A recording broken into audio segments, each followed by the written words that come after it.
سلامونه ګران دوستانو، زه زمان افریدی. نن د جنوري شپږم 2022 ګرانو دوستانو بیټ کوین قیمت غورځېدلی دی، ورسره ټیرا، پوکا ډاټ او سولانا قیمت هم ډیر زیات غورځېدلی دی. د دې په هکله زه تاسو ته نن معلومات درکوم چې دلیل څه دی، وجه څه دی چې د بیټ کوین او کرپټو کرنسي پرایسونه وغورځېده 40,000 پورې.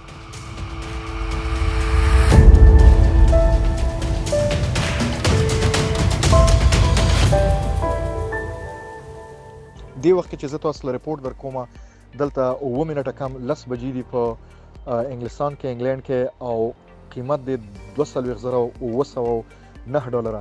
تاسو له زه دا وایم چې اول دلیل دا دی چې په امریکا کې د هغې سنټرل ریزرو بانک چې دی هغې دا اناونس کړی و په دسمبر کې، او اوس بیا دوباره تکرار کړ چې مارچ نه به مونږ خپل انټرست ریټ سود به زیاتوو. نو دا په تاجرانو باندې، بزنسمنانو باندې، که هغه د کرپټو کرنسي یا د نورو شیرز وي، نو په هغې باندې اثر غورځوي.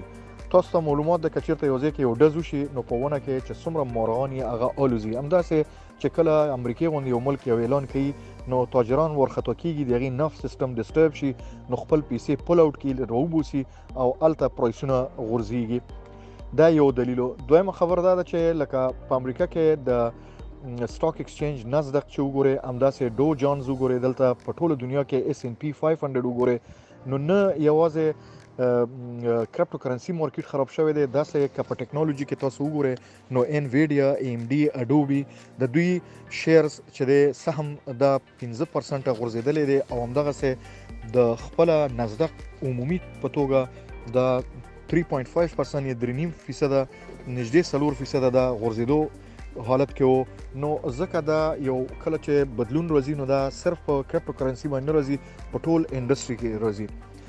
د بیټ کوین سپورټ دا امید کېده، دا تمه کېده چې د 15,655 چې 45,655 ډالر نه هغه خپل سپورټ لیول، یو محوري لیول چې دی هغه د لاسه ورنکړي، نو تاجرانو کوشش کول چې همدې حد ته راشي. خو چې کله دوی له پته ولګېده چې دا خو 40,000 ته راغی، اول ځل دپاره دومره ټیټ لاندې قیمت وغورځېده، لکه پروسه کال په سپتمبر کې چې دا 9,503 ډالرو ته قیمتونه غورځېدلي وو.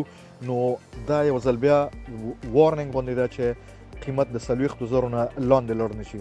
خو په سیم ټایم کې به زه دا ووایم چې کوم خلک مارکیټ ته نوی راځي، کرپټو کرنسي ته راځي، لکه پوکا ډاټ ما بیګا شپې جوړ کړی و چې ویډیو مې په یوټیوب کې اچولی و چې د هغې یو فیچرسټک تاسو زما په یوټیوب کې وګورئ، ډېر زیات فیچر لري. نو نن چې ما وکته هغه پرون په 2.44 ډالر کې و، او اوس چې دی نو 2.13 ډالر تر غورځېدلی دی. نو ډېر زیات فرق دی. نو که یو څوک نوی د بزنس ته راځي، نو دې وخت کې یو ښه ټایم ده چې هغه لږ نه لږ سرمایه انویسټ کړي.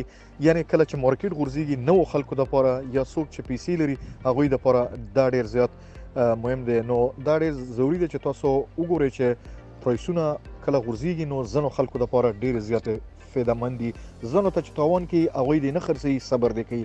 کرپټو از ا پیشنس گیم. تھینک یو.